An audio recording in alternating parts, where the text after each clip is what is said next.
El Centre Tecnològic Eurecat CTM ha acollit aquest divendres la primera reunió de la comunitat Ritrescat Aigua, que dedicarà un pressupost de 12 milions d'euros al desenvolupament d'un pla d'acció en projectes de R+D+I estratègics amb la finalitat que Catalunya esdevingui un pol internacional de referència en recerca i innovació en l'aigua. L'objectiu de la comunitat Ritrescat Aigua, que suma 56 empreses, centres tecnològics i d'investigació, universitats i associacions, és donar resposta a les problemàtiques relacionades amb la gestió de l'aigua a nivell català i posicionar-la a nivell internacional com a referent i com a proveïdor de tecnologia i serveis en el sector a nivell global. Actualment, el sector català de l'aigua factura 4.480 milions d'euros, segons dades d'un estudi elaborat per la Generalitat de Catalunya a través d'Acció, i representant un 2,2% del PIB català i posicionant-lo com un sector industrial clau de l'economia catalana. L'aigua és un dels temes més importants, si no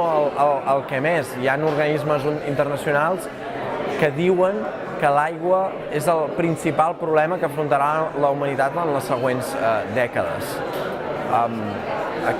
Per tant, la humanitat cada cop consumirà més aigua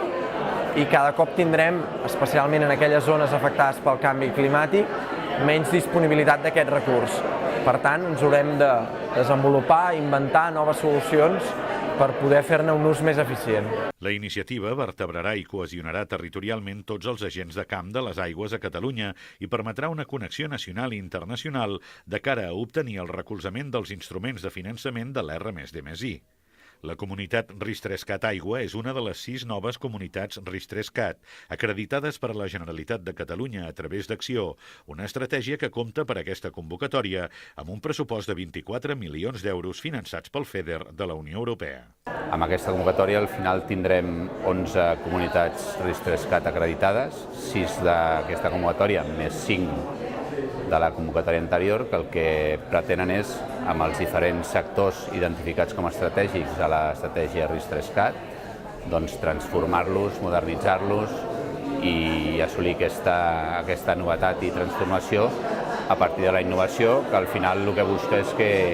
siguem més competitius amb les nostres empreses i agents de transferència de tecnologia.